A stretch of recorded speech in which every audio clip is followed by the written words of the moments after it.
चलो ध्यान देना, आपको गति के 3 समीकरण बताए थे एक समान त्वरित गति के लिए, है ना। ये चीज ध्यान रखना कि जब ए कांस्टेंट होगा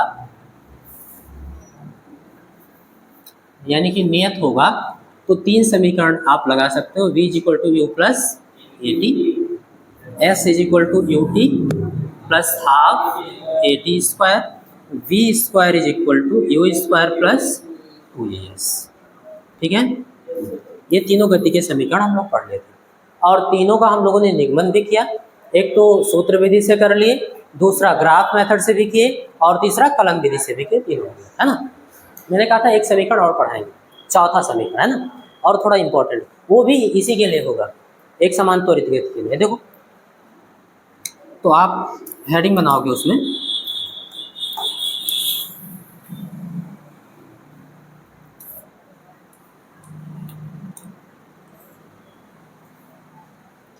लिखेंगे विशेष समय में वस्तु में हुआ विस्थापन, या फिर ऐसे भी लिख लो विशेष समय में चली गई दूरी, चली गई, क्योंकि 1D मोशन पढ़ रहे हो, पता है एक ही दिशा में अगर गति कर रही है कोई बॉडी, कोई पिंड है एक ही दिशा में गति कर रहा है तो दूरी और विस्थापन एक ही चीज हो जाएगा, है ना, दोनों बोल सकते हैं। चलो तो विशेष समय में चली गई दूरी हम लोग को निकालना है और जो अभी निकल के आएगा वो होगा चौथा समीकरण। ठीक है, समझना, मैं आपको कुछ चीजें समझा रहा हूँ। जैसे आप ध्यान से देखना, ये मान लो 0 समय है, 0 सेकंड हो रहा है, यहाँ मान लेना 1 सेकंड है, यहाँ पे 2 सेकंड, 3 सेकंड, 4 सेकंड, ऐसे। यहाँ से यहाँ तक की दूरी अगर आपसे कोई पूछे, मान लो ये 5 मीटर है, कितना है बेटा, और यहाँ से यहाँ तक की जो डिस्टेंस है मान लेना 8 मीटर है, फिर यहाँ से यहाँ तक ऐसे 6 मीटर मान लेना, ऐसे यहाँ से यहाँ तक 4 मीटर मान लेना, ऐसे।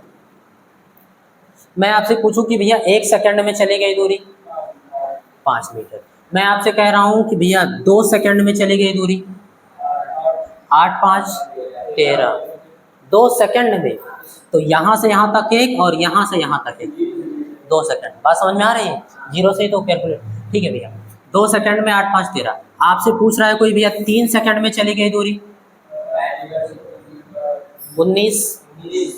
19 मीटर बताओगे।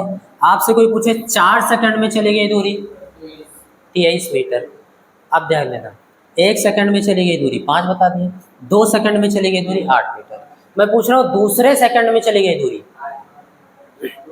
दूसरे सेकंड में चली गई दूरी, आप बताओगे सर ये कैसे पता चलेगा? आप बताओगे सर ये जो 2 सेकंड में चली गई दूरी है, अगर इसको सुविधा के लिए H2 लिख लें, क्या लिख लें, 2 सेकंड में चली गई दूरी है, उसमें से 1 सेकंड में चली गई दूरी को क्या करें, घटा दें। भाई पूरी दूरी में से इतनी दूरी अगर घटा देंगे तो ये मिल नहीं जाएगा, मिल जाएगा।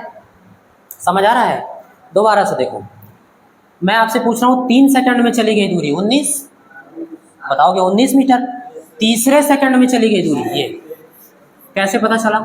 अगर पूरा एक साथ लिखा होता तो आप बताते हैं कि भैया 3 सेकंड में चली गई दूरी जितना है S3 जो है, उसमें से हम S2 को क्या करें, घटा दें। यहाँ से यहाँ तक जो दूरी है घटा दें तो ये दूरी मिल जाएगा। बात समझ में आ रही है? ऐसे कोई आपसे पूछे 10वें सेकंड में चली गई दूरी, तो आप बताना कि भैया 10 सेकंड में चली गई दूरी -9 सेकंड में चली गई दूरी, हो गया। कोई पूछे 12वें सेकंड में चली गई दूरी, तो आप बताओगे 12 सेकंड में चली गई दूरी -11 सेकंड में चली गई दूरी। कुछ लॉजिक समझ में आ रहा है? आ रहा है ना भैया? 21 सेकंड चाहिए हमको 12वां वाला, तो 11 सेकंड तक चली गई दूरी घटा दो, पूरे में से 12वां वाला मिल जाएगा। कोई पूछ रहा है 100वें सेकंड में चली गई दूरी, तो 100 सेकंड में जितनी दूरी है उसमें से 99 सेकंड में चली गई दूरी हटा देंगे। बात समझ में आ गई? बस इसी बेस पे हम इसको प्रूफ करने वाले हैं, ध्यान देना। देखो भैया, लिखेंगे STF बात समझ में आ रही है? ध्यान से समझना। आपने जो इक्वेशन लिखा था s बराबर U T plus half A T square, इसको आप ऐसे लिखो या फिर आप ऐसे लिख सकते हो, एस टी है। इसका मतलब होता क्या है? इसका मतलब है टी समय में, कितने समय में बेटा? टी समय में चली गई दूरी, चली गई। याद रखना असल में ये विस्थापन है, लेकिन 1D मोशन है तो हम विस्थापन को दूरी बोल सकते हैं, क्योंकि उसका परिमाण जो होगा लंबाई बराबर होगा। समझ आ रहा है? क्लियर एकदम? ठीक है। तो टी समय में चली गई दूरी है ये। और अगर कहीं ऐसे लिख दिया जाए एस टी में, या फिर इंग्लिश में ऐसे लिखा एस टी एफ, तो इसका मतलब बताओगे टीवें समय में चली गई दूरी, विशेष समय में चली गई दूरी। बात समझ में आ रही है? टीवें सेकंड में चली गई दूरी, तो इसका मतलब दूसरा हो जाता है। क्लियर है? तो यहाँ पर वही लिखा है, मैं पूरा लिख दे रहा हूँ, इसको ध्यान में रखना। यहाँ पर लिखेंगे एस टीवें, ये इसका मतलब है टीवें सेकंड में चली गई दूरी। अब टी की जगह अगर 3 ले लें तो तीसरे सेकंड में चली गई दूरी, टी की जगह 11 ले लें तो 11वें सेकंड में चली गई दूरी। समझ आ रहा है? एक हम लोग जनरल इक्वेशन बनाने का प्रयास कर रहे हैं। बराबर होगा क्या? मैंने आपसे अभी कहा था कि 12वें सेकंड में चली गई दूरी बताओ, तो आपने कहा 12 सेकंड में चली गई दूरी माइनस 11 सेकंड में चली गई दूरी। 12वें सेकंड में चली गई दूरी बराबर 12 सेकंड में चली गई दूरी माइनस 11 सेकंड में चली गई दूरी। तो टीवें सेकंड में चली गई दूरी, तो आप बताएंगे भैया एस टी, यानी टी सेकंड में चली गई दूरी। कितना बेटा? टी सेकंड में चली गई दूरी माइनस इससे एक कम एस टी माइनस सेकंड में चली गई दूरी। कहो तो एक बार लिख दूं, पूरा लैंग्वेज लिख दूं ताकि बाद में दिक्कत ना हो। यहां पर लिख दे रहा हूं टीवें सेकंड में चली गई दूरी। कॉन्सेप्ट को समझा दिया हूं। बराबर होगा क्या? तो आप बताएंगे टी सेकंड में चली गई दूरी माइनस इससे एक कम, इससे एक कम। जैसे 12 में से एक घटा के 11 कर देते थे, तो टी में से एक घटा दो, टी माइनस 1 सेकंड चली गई दूरी।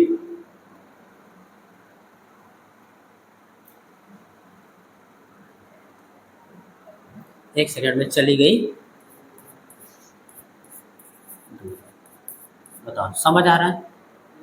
क्लियर है? अब तो पूरा का पूरा एकदम क्लियर हो गया। ठीक है, अब इसी के बेस पे लिख रहा हूँ, देखना। तो टीवें सेकंड में चली गई दूरी को हम किससे लिखते हैं बेटा? एस टीवें। क्या लिखेंगे? एस टीवें। अब बराबर होगा किसके? तो आप बताएंगे टी सेकंड में चली गई दूरी, यही तो है, टी सेकंड में चली गई दूरी एस टी। तो 60 में आप लिख सकते हो S T minus T minus 1 second में चली गई दूरी, तो एस टी माइनस 1। बताओ समझ आ रहा है? याद रखना है, छोटा सा लिखना। ओके, अब देखना एस टी की वैल्यू तो आपके पास पहले से पता है, U T plus half A T square, U T plus लिख देंगे यहाँ पर U T plus half A T square. इसको लिखे रहना है ऐसे।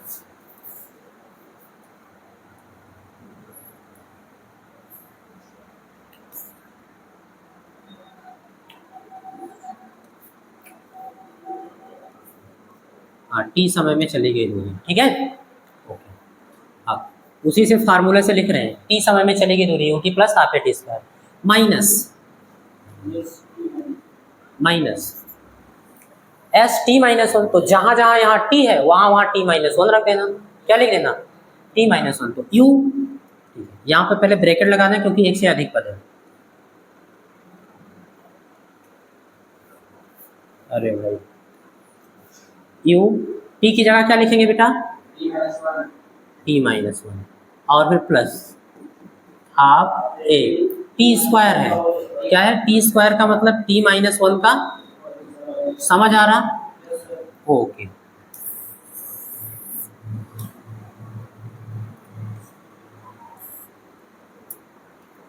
बस इसी को सॉल्व कर लो, आ गया। ध्यान से देखना बेटा, U T plus half A T square minus you का अंदर गुणा करा देना। यू का अंदर गुणा कराएंगे तो टी में गुणा होगा यू टी, और प्लस माइनस माइनस यू का एक में होगा यू। समझ आ रहा? प्लस हाफ ए का गुणा इसमें, लेकिन देखो ये टी माइनस वन लिखा है, टी माइनस वन का होल स्क्वायर है, तो ए माइनस बी के होल स्क्वायर पे इसको ओपन करेंगे तो हाफ ए स्क्वायर का मतलब P square plus B square का मतलब एक minus two A B minus two A की जगह टी और बी का मतलब एक, तो एक से गुणा कराने पे कोई मतलब नहीं है। क्या लगा है यहाँ पे? A square plus B square minus two A. यहाँ तक बात क्लियर है? ठीक है भैया, आगे चलते हैं। U T plus half A T square, bracket of कर रहा हूँ, ब्रैकेट ऑफ करेंगे तो माइनस का अंदर गुणा होगा, ठीक है। याद रखना हाफ ए का भी इसमें गुणा होगा, ठीक है, और माइनस का भी डायरेक्ट करवा रहा हूँ, तो माइनस प्लस माइनस यू, या फिर ऐसे याद रखना चिन्ह बदल जाएगा, तो ये प्लस का था माइनस, ये माइनस का था ये प्लस का हो जाएगा। ये देखो प्लस का था ये कैसा हो जाएगा माइनस, माइनस हाफ ए और माइनस हाफ ए का अंदर गुणा कराएंगे। बात समझ आ रही है?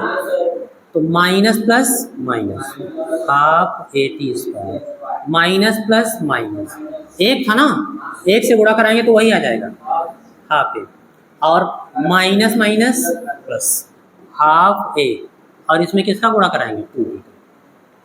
हाफ ए में किसका गुणा कराएंगे? Two t. हो गया। अब इसी को सॉल्व कर लेते हैं। तो आप बताएंगे यू टी माइनस का यू टी प्लस का, half A T square minus का half A T square plus का, यहाँ तक कट गया, यही तो ना तो बचा। चलो देख लेते हैं ये कि था क्या बेटा, तो एस टी में, एस टी में बराबर बचा यू, क्या बचा बेटा? लिख लेंगे। यहाँ तक बाकी सब चला गया है, ये दोनों टर्म बचा है, हाफ है यहाँ भी, हाफ है यहाँ भी, कॉमन कर लें तो यहाँ हाफ है कॉमन करेंगे, क्या बचेगा? टू टी, प्लस का है याद रखना है ना, तो हाफ है कॉमन करेंगे प्लस हाफ है कॉमन करेंगे, अंदर क्या बचेगा? Two t. बात समझ में आ रही बेटा? प्लस था प्लस लिख दिए, हाफ है कॉमन कर ले, टू टी बचा। अब क्या था? माइनस, तो लिखेंगे माइनस, हाफ है कॉमन कर ले तो क्या बचा? 1। यही है आपका गति का चौथा समीकरण।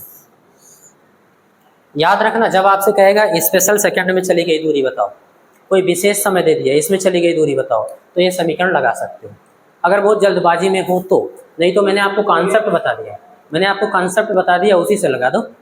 पूछेगा 12वें सेकंड में चली गई दूरी, 12 सेकंड में चली गई दूरी, माइनस 11 सेकंड में चली गई। बात समझ आ रही? तुम कुछ पूछ रहे हो, बोला।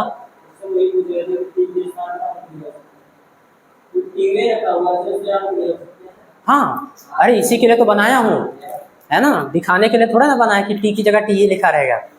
जैसे कहा 10वें सेकंड में चली गई दूरी, टी की जगह 10 लिख देना, तो एस 10th, जहाँ पे टी आएगा वहाँ 10 रखना, तुरंत पता चल जाएगा कि कितनी दूरी चली गई। समझ में आई बात? तो ये हो गया गति का चौथा समीकरण। इसका भी डेरिवेशन होता है, ग्राफ मेथड से भी होता है, कैलकुलस मेथड से भी होता है, लेकिन हमको ज़रूरत नहीं है। अब एक टॉपिक और बचा, इसमें कोई दिक्कत तो नहीं बेटा किसी को? एक टॉपिक और देखो, हेडिंग बनाएंगे,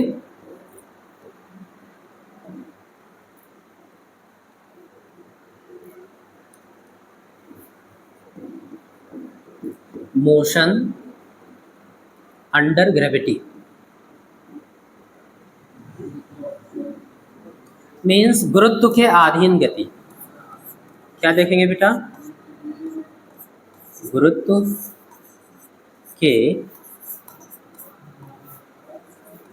अधीन गति। चलो भाई ये भी देख लेते हैं क्या है गुरुत्व के अधीन गति।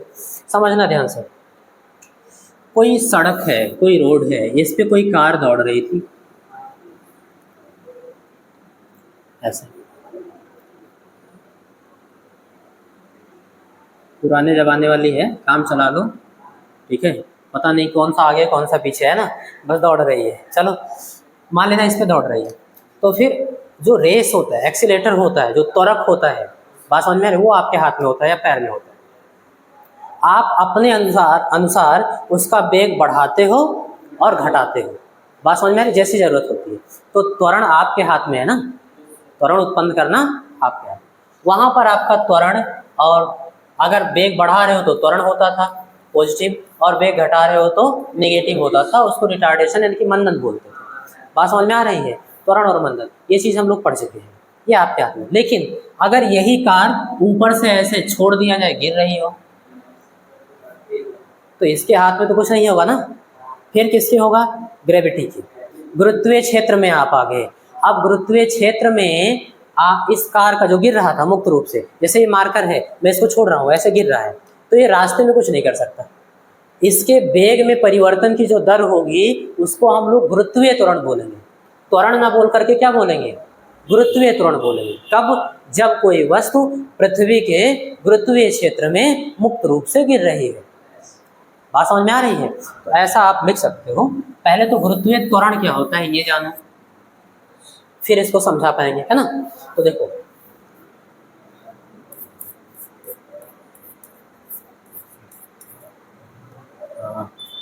गुरुत्वीय त्वरण, ग्रेविटेशनल एक्सीलरेशन, है ना, ये चीज़ समझेंगे क्या होता है। तो ध्यान ये रखना, ऐसे बोल सकते हो कि भैया गुरुत्वीय क्षेत्र में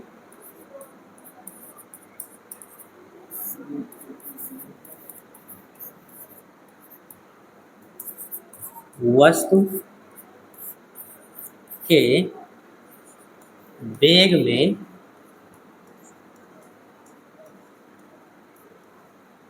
परिवर्तन की दर, गुरुत्वीय क्षेत्र में वस्तु के वेग में परिवर्तन की दर को गुरुत्वीय त्वरण कहेंगे। क्या कहेंगे बेटा, गुरुत्वीय त्वरण। और गुरुत्वीय त्वरण को याद रखना,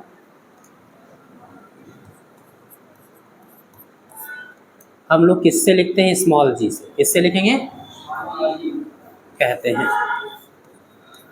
और ये भी याद रखने योग्य बात है कि जो परिभाषा लिखवाया गया है जनरली है, सामान्यता समझने के लिए। क्योंकि जब हम लोग इस चैप्टर में पढ़ते हैं मोशन अंडर ग्रेविटी यानी गुरुत्व की अधीन गति, तो ये मान लेते हैं कि कोई वस्तु जब गिर रही है तो मुक्त रूप से गिर रही है, यानी हवा का प्रेशर कुछ नहीं है, कोई प्रतिरोध नहीं है। ऐसा जैसे ये गिर रहा है तो इसको ये रेजिस्टेंस भी तो होगा, हवा भी तो कुछ रोक रहा होगा, लेकिन हम लोग उसको नेगलेक्ट मान लेते हैं, नगण्य मानकर पढ़ते हैं। बात समझ में आ रही है, तभी हमारा कैलकुलेशन थोड़ा आसान होता है। और एक चीज़, इसका जो है पृथ्वी की सतह पर है ना, इस पर बेटा पृथ्वी की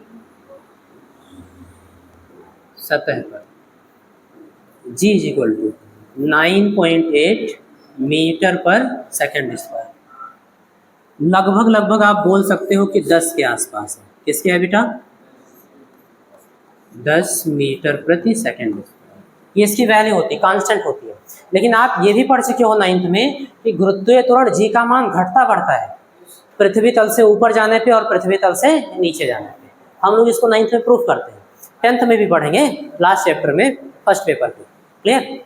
तो फिर ये एक चीज़ यहाँ याद रखना, जब हम लोग चैप्टर नंबर 3 में पढ़ रहे हैं, हम ये मानकर चल रहे हैं भले ही कोई वस्तु है ऊपर से नीचे की ओर आ रही है या नीचे से ऊपर की ओर जा रही है, जी को हम नियत मानते हैं। क्या मानते हैं, थोड़ा बहुत परिवर्तन होता है लेकिन हम मान लेते हैं कि उतना नगण्य है। क्या मान लेते हैं, नगण्य है। क्यों, क्योंकि पृथ्वी इतनी बड़ी है, उसकी त्रिज्या बहुत ज़्यादा है। अब उसकी तुलना में कोई यहाँ बिल्डिंग होगा, अब यहाँ से कोई वस्तु यहाँ गिर रहा है या यहाँ से कोई वस्तु ऊपर जा रहा है, तो इतनी दूरी में कितना परिवर्तन हो जाएगा। बात समझ में आ रही है। तो याद रखना, दो चीज़ याद रखना इस चैप्टर में, गुरुत्व के अधीन गति पढ़ते समय। एक तो एयर रेजिस्टेंस को हम लोग नेग्लेक्ट कर देते हैं, नगण्य मान लेते हैं, ना के बराबर, कि भैया हवा का प्रतिरोध नहीं है। और एक चीज़ और मान लेते हैं कि जी में कोई परिवर्तन नहीं हो रहा है, जी कैसा है, नियत है। तो पृथ्वी तल पर जी को हम लोग हमेशा क्या मानते हैं, 9.8 मीटर पर सेकेंड। जब तक क्वेश्चन खुद न कह दे अगर वो खुद कह रहा है कि बहुत ऊपर चला गया भाई, कोई मिसाइल वगैरह है, वहाँ पर परिवर्तित होकर इतना हो गया, तो जब वो कहेगा तब जो बताएगा लिख दिया जाएगा। बात समझ में आई? तो ये सब आप अपने दिमाग में बना कर रखना, नहीं तो आप समझने लगो सर कैसे करेंगे जब ये सब होता है। क्लियर? कोई डाउट हो अभी किसी बच्चे को तो बताना। नहीं?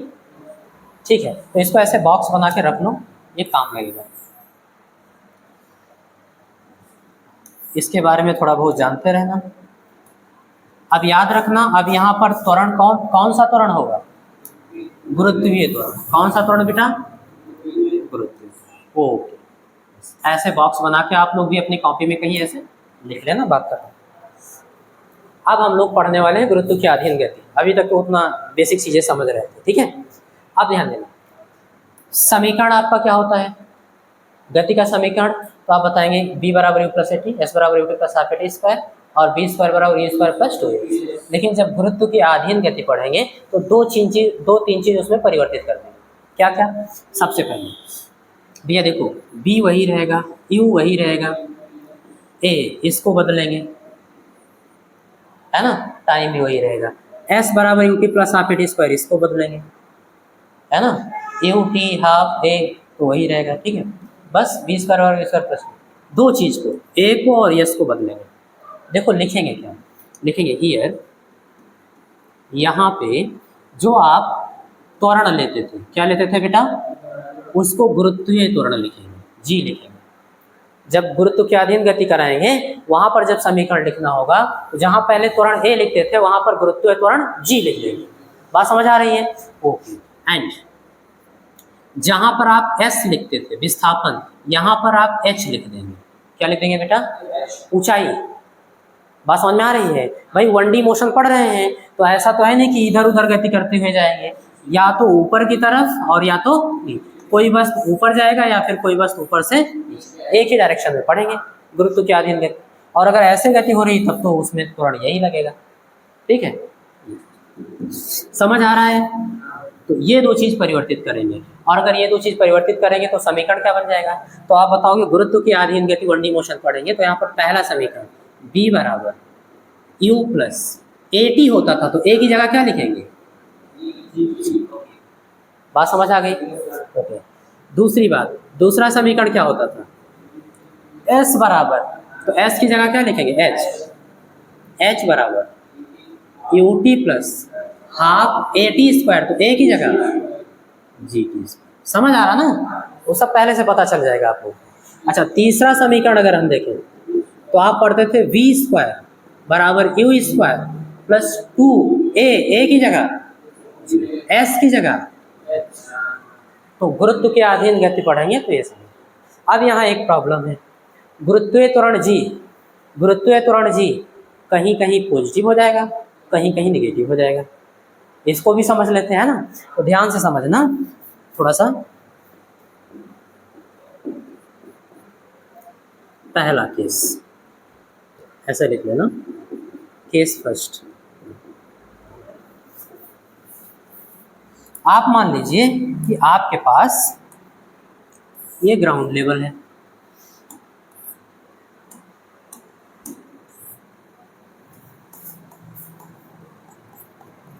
ये ग्राउंड लेवल का सिंबल होता है जी, यानी कि जमीन पर है, ठीक है।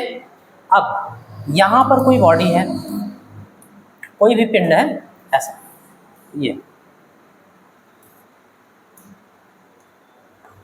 और ये मुक्त रूप से नीचे की ओर ऐसे बढ़ रहा है, ठीक है, नीचे की ओर ऐसे ये बढ़। तो एक बात ध्यान से समझना, कोई भी पिंड है हमारे पास, ये बॉडी है, इसको हम अभी पकड़ के रखे हैं, अभी इसका वेग कितना है? 0। इसका वेग कितना है?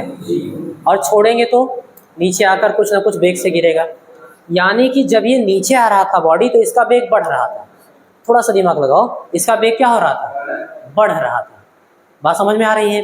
तो नीचे जब ये नीचे टकराया तो सबसे तेजी से टकराया, तो जब ये पिंड नीचे की ओर आ रहा है तो इसका वेग बढ़ रहा होगा। अब त्वरण क्या होता है? v2 माइनस v1 बटे t2 माइनस, भैया वेग में परिवर्तन बटे समांतराल, वेग में परिवर्तन बटे delta we by delta T, यही तो होता है। अब भैया ये तो हमेशा पॉजिटिव आता है क्योंकि समय तो हमेशा बढ़ता जाता है, तो T2 अंतिम समय माइनस प्रारंभिक समय, ज़्यादा में से कम घटाओगे हमेशा प्लस आएगा, तो ये तो हमेशा प्लस आएगा। इसको देखो, अगर अंतिम वेग ज़्यादा है तो ज़्यादा में से कम को घटाएंगे प्लस आएगा, बात समझ में आ रही है। और अगर अंतिम वेग कम हो गया तो कम में से ज़्यादा को घटाएंगे, बात तो समझ आ रही होगी। यहाँ पर वेग बढ़ रहा था घट रहा था, बढ़ रहा था यानी अंतिम वेग ज़्यादा होगा, ज़्यादा होगा तो ज़्यादा में से कम को घटाएंगे प्लस आएगा, इसका मतलब ये भी प्लस आएगा। अब प्लस प्लस, तो यहाँ पर गुरुत्वीय त्वरण क्या होना चाहिए, यानी याद रखना हमेशा कहीं भी न्यूमेरिकल्स में दिया है कोई भी पिंड ऊपर से नीचे की ओर आ रहा है मुक्त रूप से, तो यहाँ पर आप लिखेंगे हियर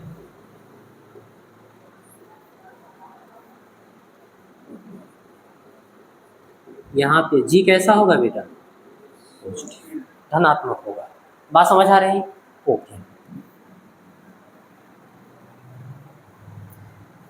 और देख लो भैया,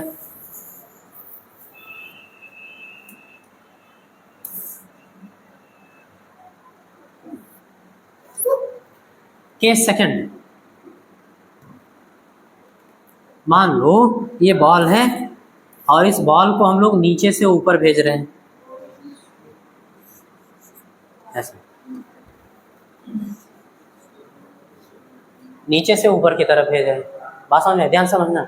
ये कोई बॉडी है, इसको हम पकड़ के रखें, अभी इसका वेग कितना है, 0 है, लेकिन ये अपने आप तो ऊपर जाएगा नहीं, इसको फेंकने के लिए इसको प्रारंभ में कुछ ना कुछ वेग देना पड़ेगा।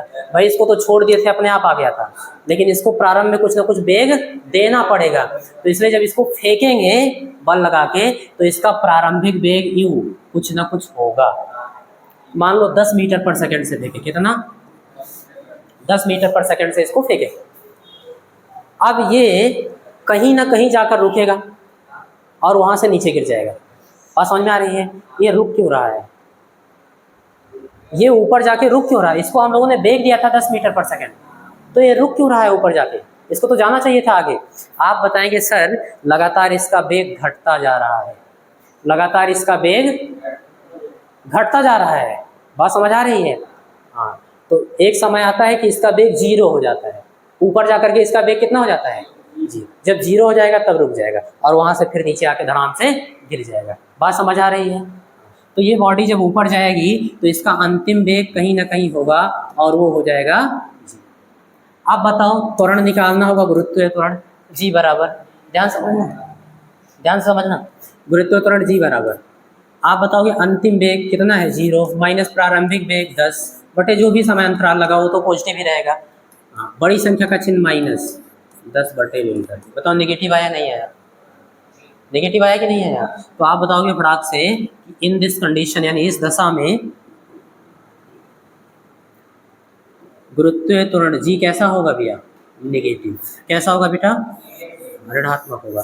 जब कोई बॉडी नीचे से ऊपर की तरफ जाएगी तो गुरुत्वीय त्वरण ऋणात्मक, जब कोई बॉडी ऊपर से नीचे की ओर आएगी तो गुरुत्वीय त्वरण धनात्मक। और दूसरा तरीका भी बता दे रहे हैं डायरेक्ट, ये थोड़ा समझने वाला था, याद रखना गुरुत्वीय त्वरण की डायरेक्शन हमेशा पृथ्वी के केंद्र की ओर नीचे की ओर होता है, तो नीचे की ओर है तो धनात्मक, ऊपर की ओर जाएगी तो ऋणात्मक, बात समझ में आ रही है। जैसे मन के याद कर लो, मुझे लगता है कि मोशन अंडर ग्रेविटी आपको समझ में आ गया, अब इससे ज़्यादा कुछ नहीं लगना है, इतने से न्यूमेरिकल लगाओ, सारे न्यूमेरिकल्स लगेंगे, ठीक है, चैप्टर खत्म हो गया।